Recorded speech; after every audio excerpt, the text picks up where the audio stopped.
Well, good afternoon, everyone. My name is Jim Turk, and I'm a member of the board of the Harrison Township Historical Society. And it's my pleasure to welcome you back to our next season of programs here at the Richwood Academy Cultural Center. I did a little bit of calculation, and since we opened, this season begins over 25 programs in this building. So we're really pleased to be able to start another season, thanks in part by funding from the Gloucester County Cultural Heritage Commission at Rowan College of South Jersey, in partnership with the New Jersey State Council on the Arts, Department of State, and the National Endowment for the Arts, and the New Jersey Historical Commission, Department of State, and by contributions from you, our members, and our friends.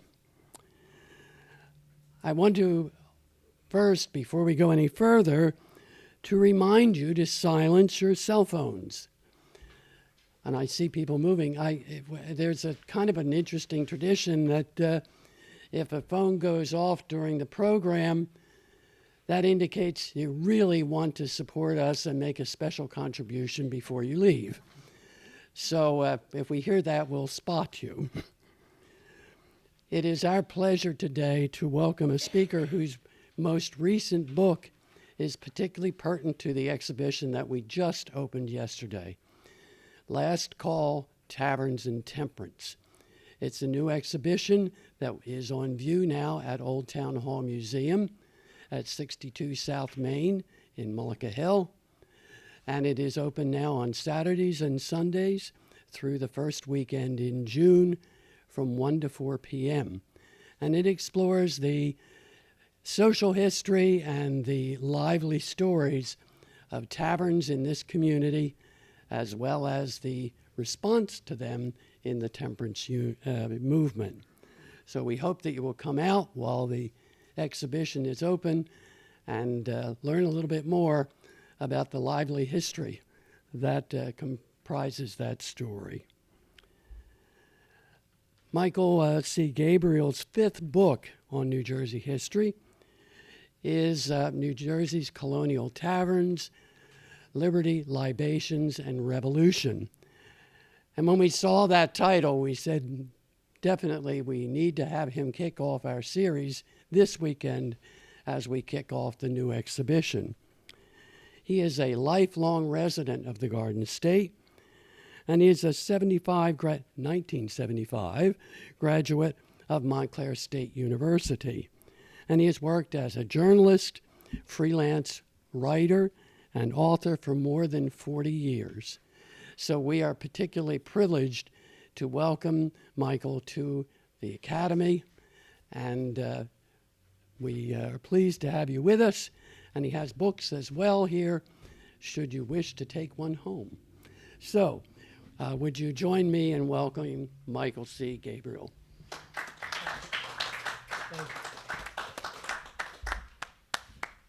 Hi, thank you. Good afternoon, everybody. Thank you for inviting me, Jim, and the Historical Society. Appreciate it. I live in Clifton, New Jersey, which, as the crow flies, is about 100 or so miles from here. I see we all survived the big earthquake. I was having coffee in Nutley at the time, and some of the dishes were rattling. But I just figured, well, it's a big truck going down Franklin Avenue. But little did I know. But so yes, thank you. I'm very happy to be here. I am an author with the History Press. That's my publisher. They are based in South Carolina.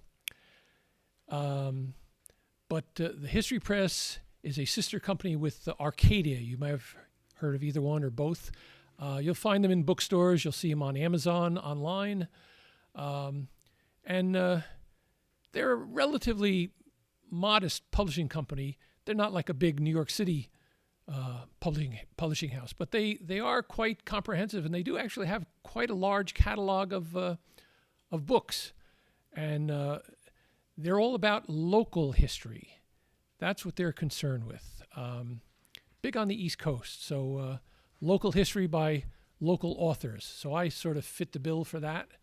and I started working with them about 15 years ago. This is my 5th book now with the History Press. It's been a wonderful wonderful association. It's been a very nice piece to my my business resume over the years. I never envisioned myself to be an author, but here I am.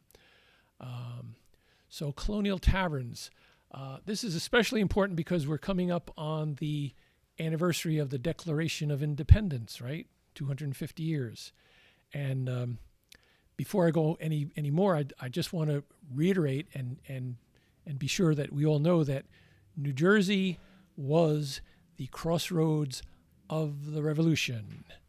Absolutely, positively. It's not Williamsburg, Virginia. Not where. This is where most of the events took place. This is where George Washington spent most of his time. This is where most of the major battles were fought. This is where all the encampments were. And New Jersey was especially important, and George Washington knew it, because as we were known as back then, and even more recently, New Jersey is the corridor state. We're the corridor that'll take you from New York City to Philadelphia. And there's all sorts of important things that happen along the way, whether it's the movement of troops or the movement of commerce. So New Jersey's the corridor state. And that was true back in the colonial era. You had stagecoaches and stage wagons moving people, moving goods between New York and Philadelphia on the old Native American trails, and this was part of life. The colonial villages, as I came to know, actually mandated that they should have taverns in their community.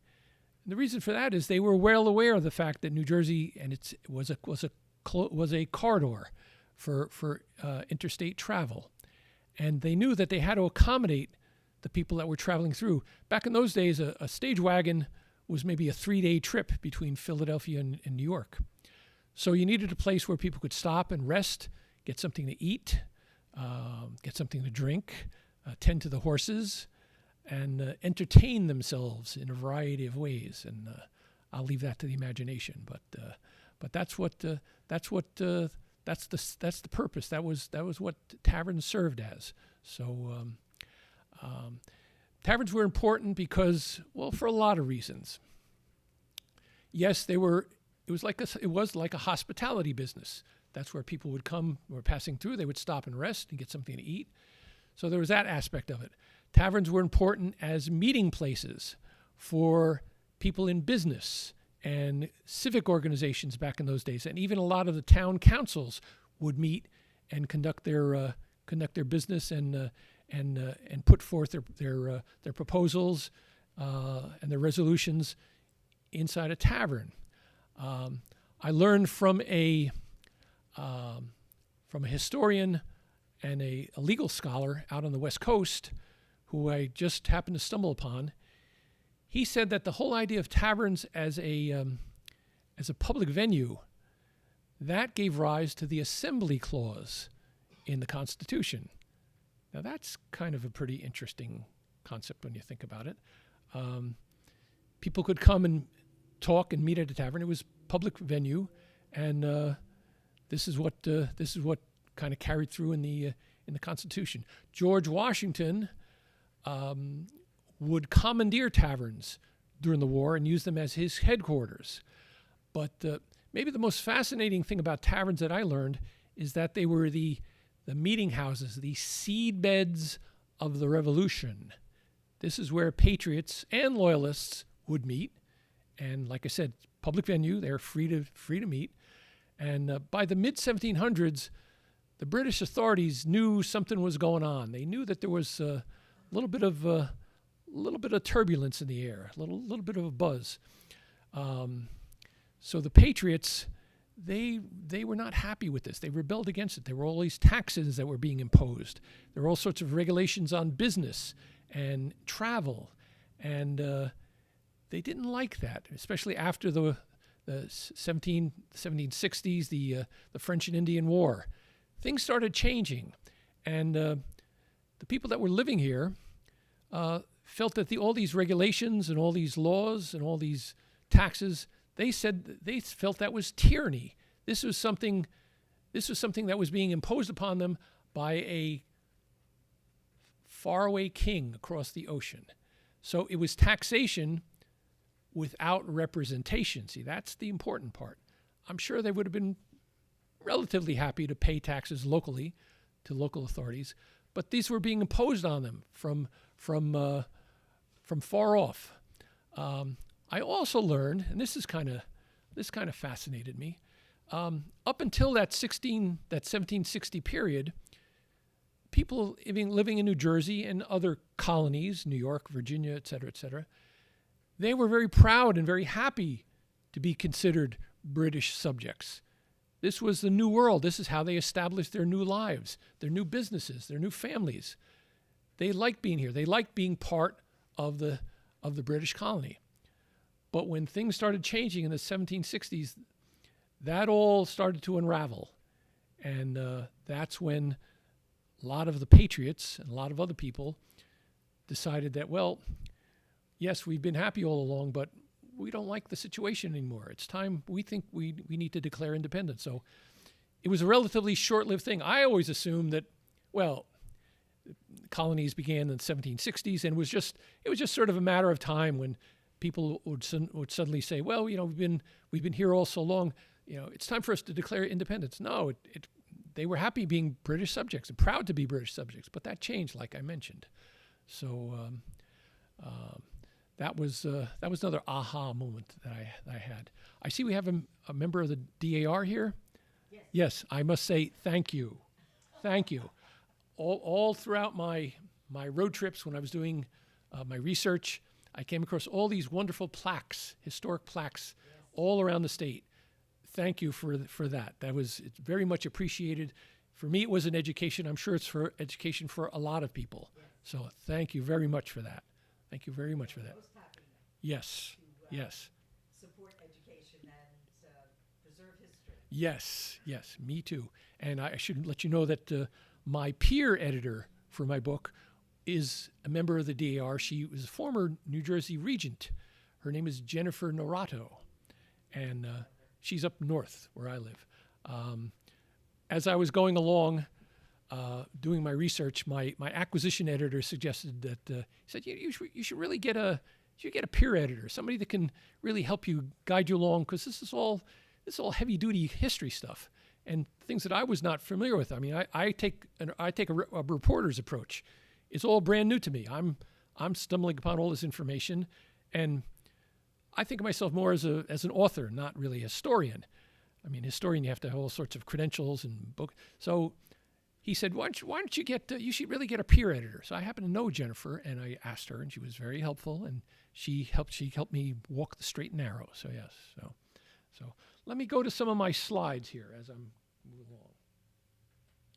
Now, much like the DAR, I'm a big believer in living history here in New Jersey, especially here in New Jersey, because we're following the footsteps of these so-called ordinary people that lived back in those days. They weren't ordinary.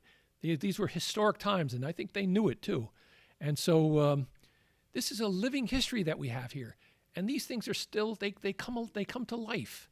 And we should appreciate it for that purpose. So reenactors, we have any reenactors here? I tip my hat to the DAR and to the reenactors. Now, the reenactors, they have a lot of fun, and they like to get dressed up, and they're very official about their clothes and the uniforms and everything. The buttons have to be right, and the collars and the belts. But they're very serious about their history. This isn't just some big costume party.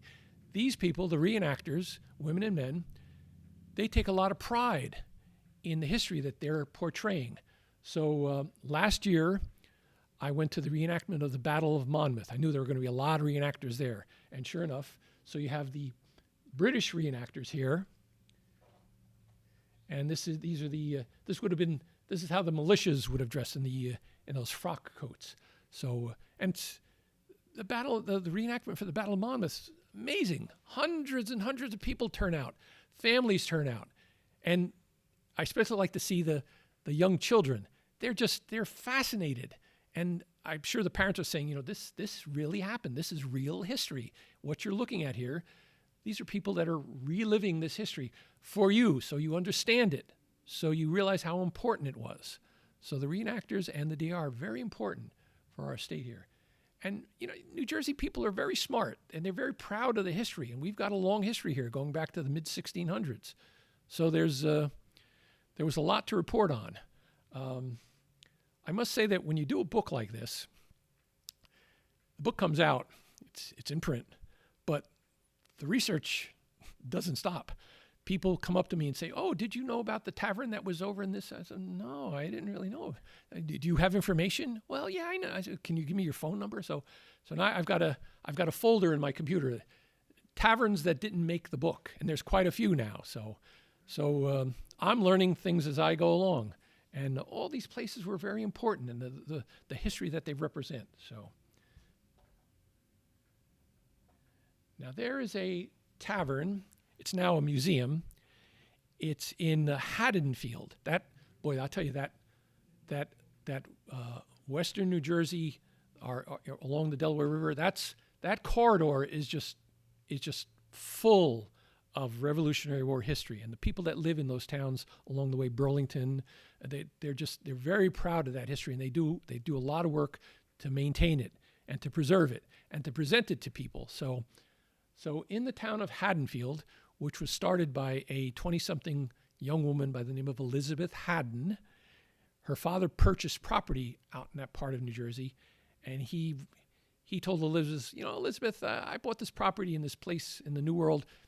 I'm too old. I don't really want to go out there. You go out there and you establish our farm, or our plantation, as they were called." So she did.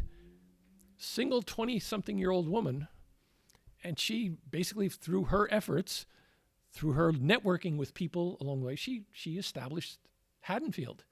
And so in the 1777, this was a working tavern owned by a man, Hugh, I forget his name, and this is where the New Jersey Assembly would meet. And they were meeting at various places all throughout New Jersey because the British, 1777, the war's on, the British were after them. They knew that they were marked men. And so they met here at this tavern, and there were men from all throughout the state, scholarly men and men that had importance with business and legal matters and stuff. And so they passed a resolution that said, and we still have the primary source documents. So it was September 1777. They passed a resolution. Presumably it was about documents that had to do with legal matters and deeds and financial situations. They said that from here on in, New Jersey it will be known as a state, not a colony. Now, 1777, the war's on. What are they talking about? Is this just for legal matters? I don't think so. I think that they tossed the hat in the ring and they said, we're all in now on this revolution. We're part of it. And it happened on the second floor of this tavern. You could go in the room. It's a museum now, and it's run by the county or the state.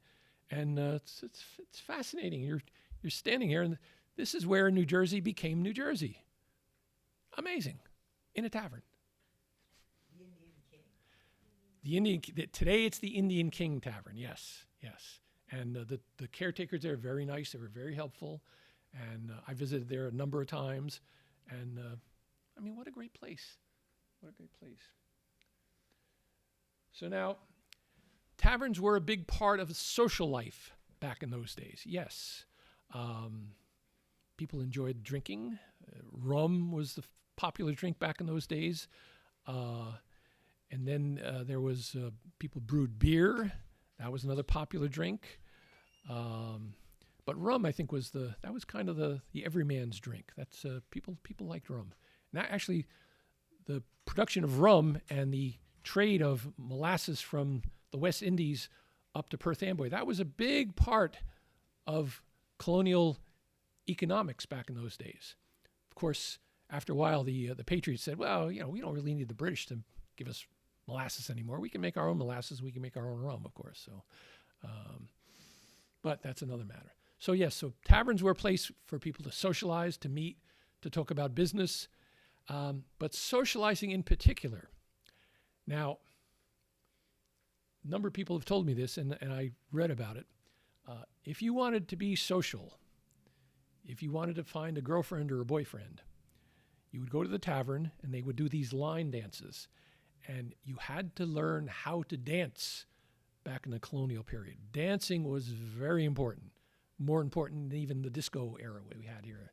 So, and I found an illustration that demonstrates this. I went all throughout New Jersey. I took a lot of pictures. I'm a pretty good photographer, but there's always a challenge. And I said to myself, now how am I going to illustrate what went on inside of a tavern? Obviously, there's no photographs from 1700s, and I'm trying to. It's all about the narrative. It's all story. So there's a narrative that goes through 50,000 words. So I'm trying to do show and tell, pictures and story. It's kind of like laying out the front page of a newspaper.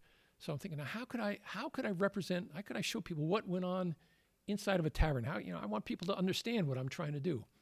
Well, in various museums that I found throughout the country, there were genre painters back in that period. And these were artists, very skilled artists, and apparently they weren't much interested in painting these grand portraits of kings and princes, and they wanted to record what local life was like back in those days.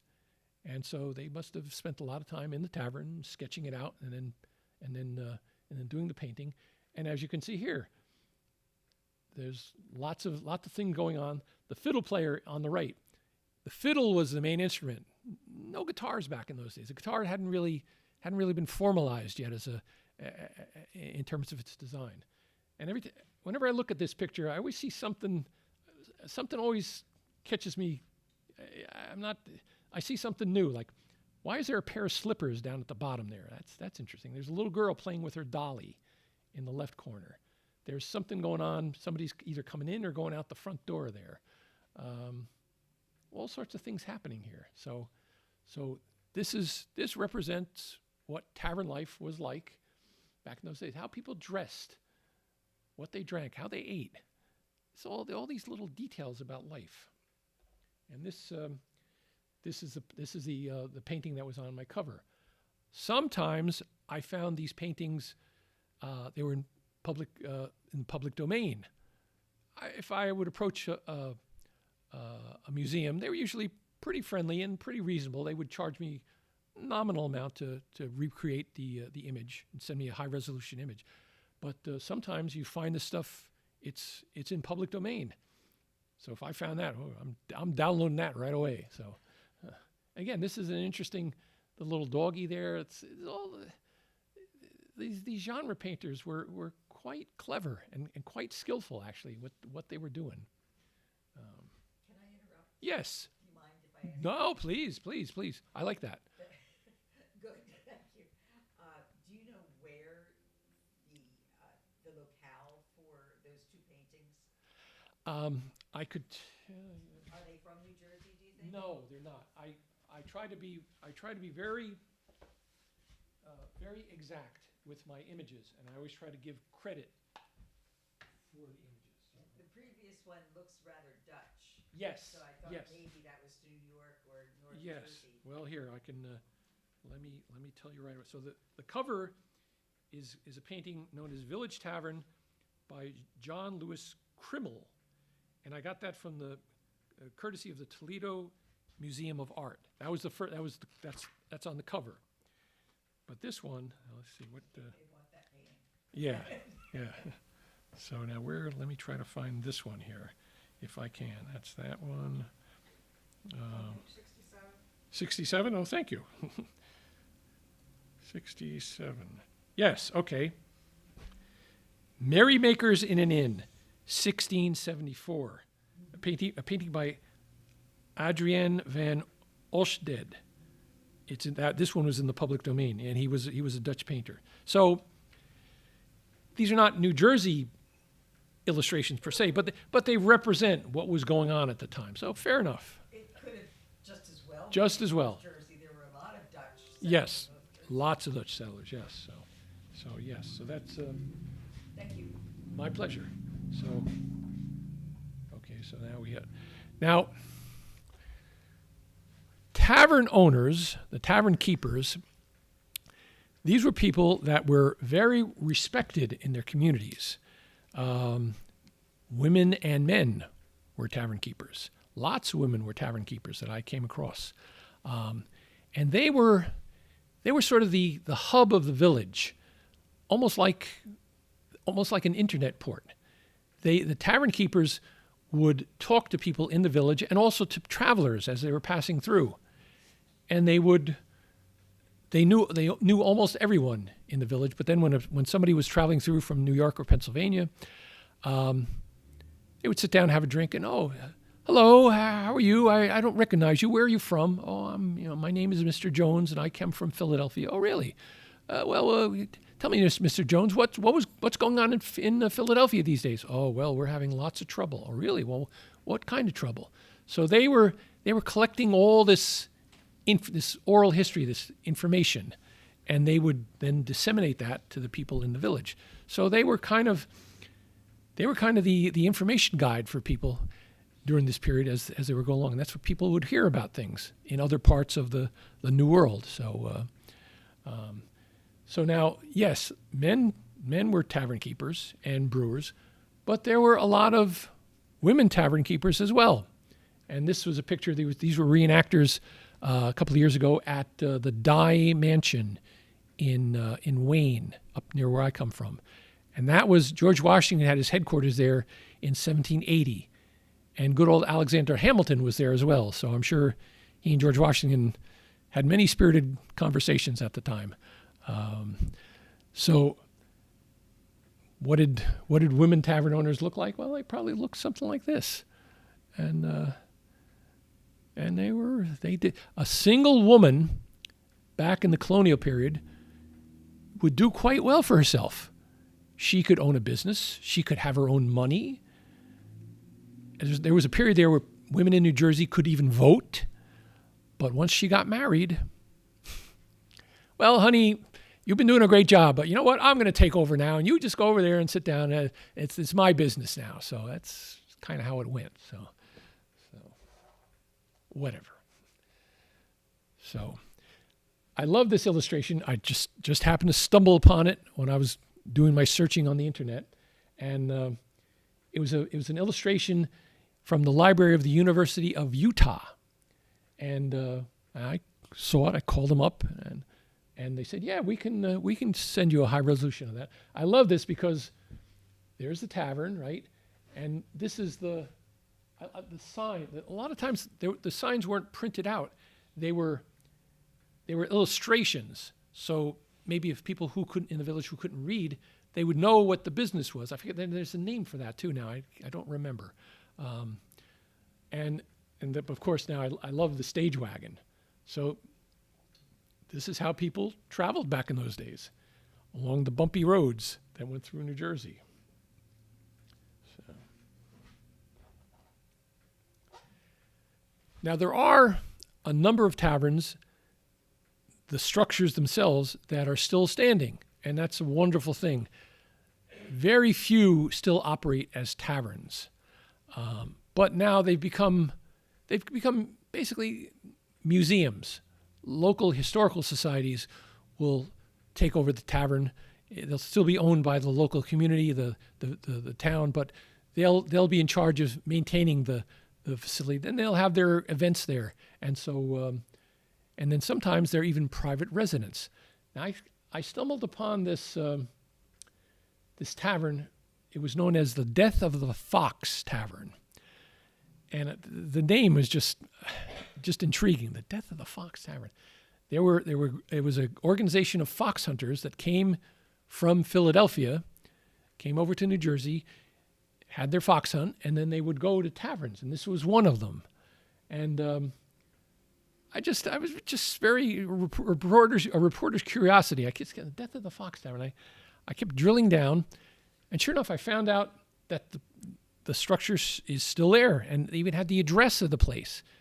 And then I dug a little deeper, and I found the names of the people who own the place.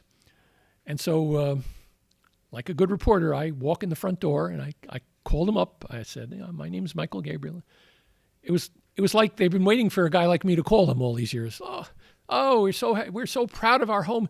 We took this. We always wanted to have a historic place for our family home, and we have 7 fireplaces. And I don't know if I can go visit them. It's kind of a little far, but there's a historic plaque there, and the Fieldstones are gorgeous and very nice people. So they sent me, "What can we do to help you?" I said, "Well, it'd be nice if could you send me a picture? Then I'd have to drive all the way down to Gloucester County." Well, they certainly did send me a lot of pictures. So this was once the Death of the Fox Tavern.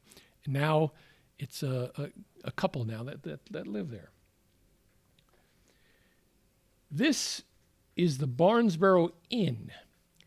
And someone told me that the man who owned it recently sold the place, and now it's operated by someone new. This structure goes back a long ways here. I got Barnesboro Inn, Barnesboro. So on March 19, 1776, 16 men went before the court session for the county of Gloucester to testify on behalf of John Barnes, who had applied for a tavern license. And this was the place. I'm sure it's been restructured and rebuilt over the years, but this is pretty much, that's pretty much what it looked like. As a matter of fact, the man who owned the place, maybe I don't think he still does, he said they carved out a piece of the wall so you can see the original logs that from which this was built. So, and it must still operate as an inn or a restaurant. And of course, on their website, they say that they're the oldest tavern in New Jersey. Well, I don't know. There's a lot of places that say that. It depends. So, it's fine with me. So, whatever you want. This is also, I had a lot of stuff about Gloucester County. Am I pronouncing that the correct way? That's probably my northern New Jersey presentation. Gloucester or Gloucester? How do you say it? Gloucester. Okay. A lot about Gloucester in the book, and I didn't really realize at the time until I started rereading the book myself. I was thinking, oh, geez, I got a lot of stuff in here. So this is the Gabrielle Davies Tavern in Gloucester Township. And again, this is now being maintained by a historical society. And anybody ever been to this place? Getting people. Yeah, they have events there. Yeah.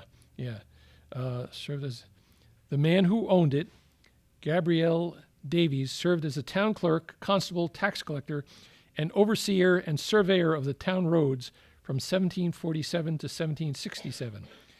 And he built an 8-room tavern in 1756. And now it's been turned over, and now it's owned, I suppose, by the township. But there's a historical society there, and they maintain it. And these are like little jewels we have here in the state. This was Hugg's Tavern. And Hugg's Tavern, I learned that there was a lot of ferry traffic between Camden and Philadelphia at that time. And one night, a young couple, I guess they were sort of eloping, and the guy had a friend who was at Hugg's Tavern, and he arranged for the wedding reception and the wedding to be had there. And they went there because they were of 2 different faiths. And so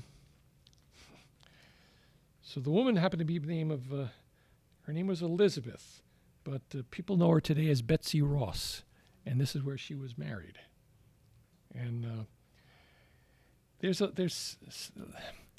In Bordentown, they say that another gentleman designed the flag, but some people say Betsy Ross designed the flag. And I don't know. I wasn't there, so somebody did. So I think one of my favorite stories in the book had to do with the famous retreat in the winter of 1776, George Washington. George Washington and the army, they were getting beat by the British. They were losing all the battles.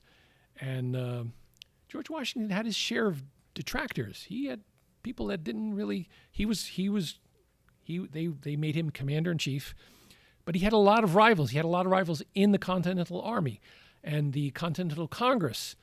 A lot of people after he was there for a couple of months, they were saying, George, come on, let's start winning some battles here, right? We're declaring our independence. What's going on? And so people started to doubt him. So there was the battle up in Fort Lee, New Jersey. They were just getting shellacked. And what I've read is that George wanted to stay and stand and make a fight, and his general said, no, come on, let's get out of here. We don't want to be here. So they started the retreat, and they crossed the Hackensack River, and they crossed the Passaic River, and came down through Newark and then through New Brunswick, and they eventually ended up in the Trenton area. And George had made arrangements for boats to be ready for the army to cross the river, and the British were just a day or two behind them, and they crossed the river, went to Pennsylvania, and then he made a headquarters there as a tavern in Pennsylvania. And then on Christmas night, which was the big famous snowstorm, ice all throughout the river, the plan was to come back. He knew he had to have a victory at some point real soon, and they were going to come back across the river. They made the plans. They were going to surprise the Hessians, who were just in the Trenton area. And I'm sure George had a lot of sleepless nights because he must have realized that things are looking pretty grim here. If we don't start winning, if the British capture us, it's all over. The revolution, the independence, that's it. We're finished. We're done. They'll kill us. So he crossed the river, but he knew he had to have help. So he put a call out to all the ferrymen, who mostly were tavern owners at the time too. And he said, please, we need your help. So these are locals, these were citizens, and they came to the aid. They helped them navigate across that point of the river. And at that spot, the river is maybe only about 12 feet deep, but deep enough for troops to drown or to lose all your hardware and your cannons and your horses. So they needed help crossing the river. So the tavern owners and the ferrymen came to their aid and helped them cross through the ice and went on. And here's a nice Daughters of the American Revolution plaque. Near this spot, Washington and his army crossed the Delaware on the night of December 25th, 1776. And this is what a lot of historians refer to as the 10 critical days, or the 10 crucial days, or the 10 days that changed the world, or something like that. So, and there is Washington Crossing State Park is down along the river there in Titusville. This is the only structure still standing, and it was a tavern. And as the story is told, George Washington and his generals, after they crossed back into New Jersey, this is where they huddled and they made their last-minute arrangements and preparations. And then they went and they surprised the Hessians. They won. Then they went up to Princeton. They fought the British there. They won again, or they held them to a draw. So now they got the needed victories that they were so looking for. And here's George. It's a nice statue of him. This is on the green in Morristown. And he was a pretty dapper guy, I'd say. Strapping, right? He was over 6 feet tall and big guy at the time. Martha thought he was fantastic. I'm sure. Well, she was important too. And the indispensable man, as he was referred to by historians. Now, on that very same retreat was our friend here, Mr.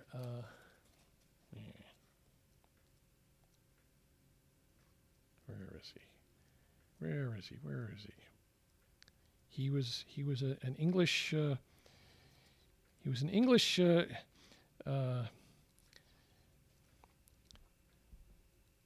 Noteworthy intellectual. Forget his name now, but very important founding father. Here he is. Okay, this is Thomas Paine. There are a couple of statues of Thomas Paine around New Jersey. This is the one in Bordentown, and there's a Thomas Paine Society in Connecticut, and I got a lot of information from them. And I said, we have a couple of statues of him in New Jersey. He said, the one in Bordentown, that's the best one. So I said, all right, I'm going to go to Bordentown. Thomas Paine was on that retreat, and he was an intellectual. He lived in England and would travel between where all along through the area, and that's where he met Benjamin Franklin in London, and they frequented the coffee houses and the taverns at that time. And Ben Franklin realized that this was a brilliant man. And he said, you go across the ocean. They need you over there.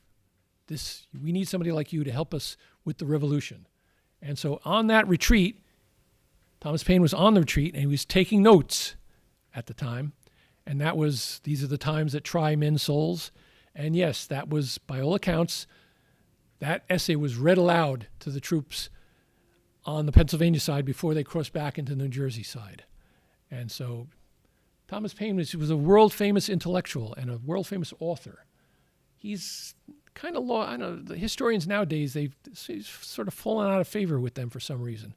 But Bordentown was his place. He frequented Bordentown. He had his own favorite tavern there, and very important man. And a lot of his ideas that people associate, say, with the Declaration of Independence or Thomas Jefferson, they really came from Thomas Paine. Separation of church and state, representational government, taxation without representation. These were his ideas. He felt the weight of the monarchy and the religious leaders in England at the time. And he wanted a government not that was run by a tyranny, but he wanted a government that was run for the people by representative elections. And he carried that forward with him over here to the New World. So those are all his ideas. And Alexander Hamilton, this is his statue at the Patterson Falls, if you're ever up in my way. It's quite a remarkable waterfall there. And he also was part of that march, and he came back over with them across the river back into New Jersey. And like I said, he and George Washington spent a lot of time at the Dye Mansion in Wayne. Benjamin Franklin spent a lot of time in taverns in New Jersey. There was just Ken Burns did the documentary about Benjamin Franklin. Very good documentary, by the way. But he missed New Jersey. Benjamin Franklin, he lived in Boston, and his brother was mean to him, so he took the boat down, went to New York, and then eventually landed in Pennsylvania. Okay, fine. But you missed him walking through New Jersey and stopping at taverns. And there was a tavern where he went to in Bordentown, Dr. Brown's Tavern, and they became lifelong friends. And that's what sustained him on his trip. So this is Fraunce's Tavern in downtown Manhattan in the financial district. I write about New Jersey, but I made an exception here. So 1783, the war's over. They're going to sign the Treaty of Paris. And George Washington met all his top generals at Fraunce's Tavern in New York. And there was a big reception and celebration. There were toasts and speeches.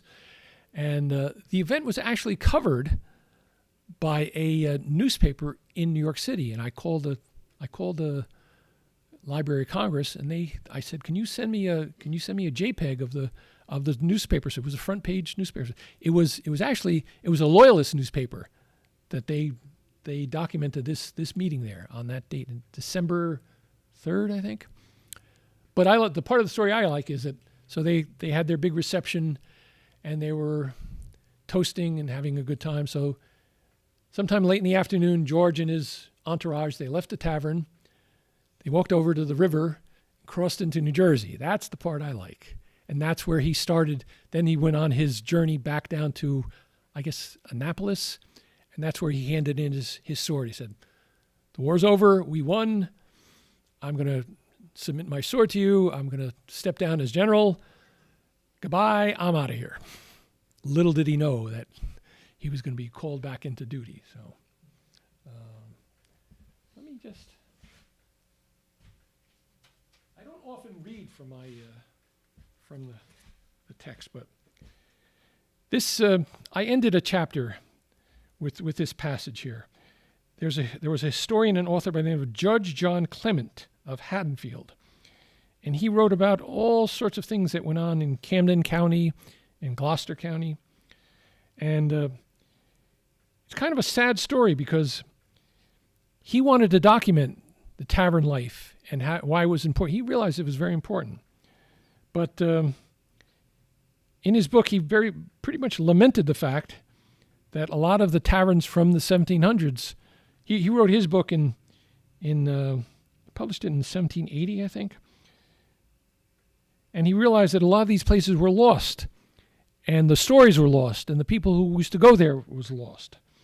The Indian trails cannot be remembered by the oldest inhabitants. The name of this inn has passed into oblivion. Of this ancient house, not one stone rests upon another, as it stood in the day of our forefathers. Now he's writing in the 1800s. He's already very sad about the fact that we've lost these places, important history places. We've lost them to time. Only a slight depression in the ground shows its place. When this tavern at Atmore's Dam opened its doors, or when it ended its days of usefulness, no record can be found. So he had to pull from these very vague oral histories. Around the broad open fireplace of the barroom, the legends, the arguments, or the songs will never be renewed. Lost history, and that's what we fight against that nowadays today in New Jersey. It's once these places are lost, once the documents are lost, they're gone. So preservation's a very important part of that, like the DAR, like the reenactors. So this is all part of what we're trying to do here, and I commend the Historical Society for its work and its part. And just this is a quick little thumbnail sketch of me. The Colonial Taverns of New Jersey, that's my name. I'm an author with the History Press. I do have a website. My younger son built me a website, which has come in very handy. And I do have copies of my books here if you're interested. And I would just like to now say thank you very much for coming, and I'd be happy to answer any questions that you might have. So thank you very much. Thank you for having me.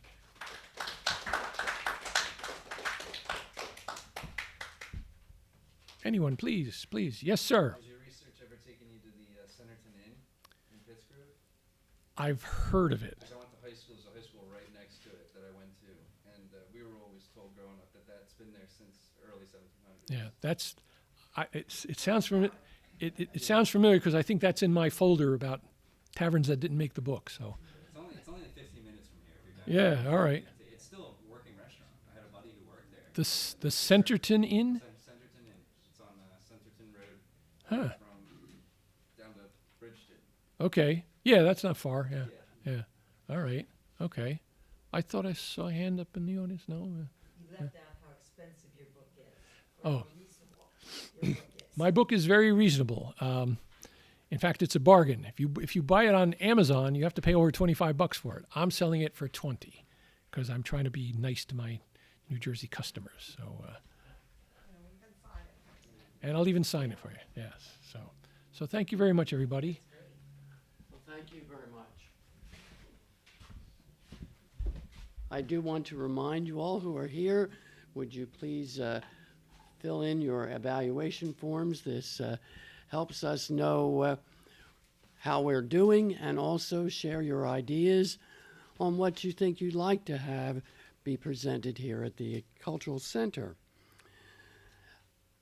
The next program is in 2 weeks on April 21st at 3 o'clock, and it's featuring Strings for Spring.